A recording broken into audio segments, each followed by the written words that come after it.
자, 잠시 후 조 바이든 미국 대통령이 2박 3일간의 일정으로 방한을 하게 되죠. 한미 정상이 3일간 매일 하나 이상의 일정을 함께 소화할 예정인데요. 첫 일정은 평택에 위치한 삼성 반도체 공장입니다. 네, 현장에 취재 기자가 나가 있습니다. 연결해 보죠. 정주희 기자. 네, 오늘 바이든 미국 대통령이 2박 3일 일정으로 우리나라를 방문합니다. 윤석열 대통령 취임 후 열흘 만에 양국 정상이 처음 만나게 되는 건데요.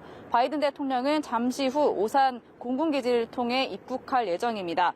이후 이곳 평택 삼성전자 반도체 공장을 방문할 예정인데 윤 대통령을 만나 함께 시찰을 합니다.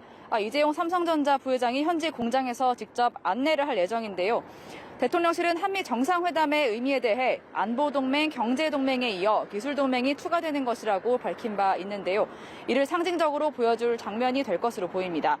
한미 양측은 바이든 대통령 방안에 맞춰 경제안보 대화를 신설하고 지속적으로 경제안보 대응 전략을 조율해 나가기로 했는데요.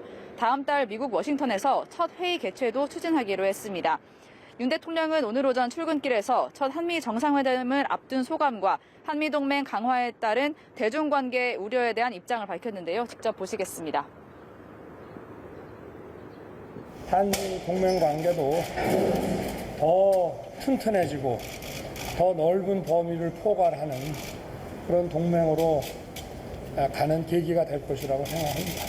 그렇게 제로섬으로 볼 필요는 굳이 없습니다. 중국과의 관계도 우리가 경제 관계를 잘 해나가면 됩니다. 네, 우리나라 대통령 취임 후 역대 최단간에 이루어지는 한미 정상회담 내일 용산에서 열립니다. 내일 일정도 자세히 소개해 주시죠. 네, 첫 한미 정상회담은 내일 오후 용산 대통령실 청사에서 개최됩니다. 바이든 대통령이 용산시대 첫 공식 외빈이 되는 셈인데요.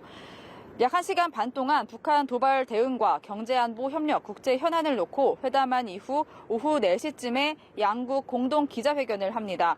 공식 의제에 원전기술 협력을 포함했는데 윤석열 정부의 핵심 국정과제인 탈원전 정책 폐기의 일환으로 우리 측에서 강력히 요청한 것으로 전해졌습니다. 이후 국립중앙박물관에서 만찬이 진행되는데요. 만찬에는 우리 측에서 50명이 참석하는데 특히 국내 10대 그룹 총수가 총출동합니다. 양국 문화교류의 상징이 담길 문화 스포츠계 참석 인사들에게도 관심이 쏠렸는데 배우 윤여정 씨 초청을 추진했지만 일정상 불발된 것으로 알려졌습니다. 미국 측에서는 30명 정도가 참여할 예정입니다. 22일 마지막 일정으로 양국 정상이 함께 오산 미 공군기지에 위치한 한국항공우주작전본부를 방문합니다. 우리나라에서 일정을 모두 마치면 바이든 대통령은 인도태평양 경제 프레임워크 IPEF 회의가 열리는 일본으로 떠날 예정입니다. 지금까지 삼성전자 평택 캠퍼스에서 연합뉴스TV 정주희입니다.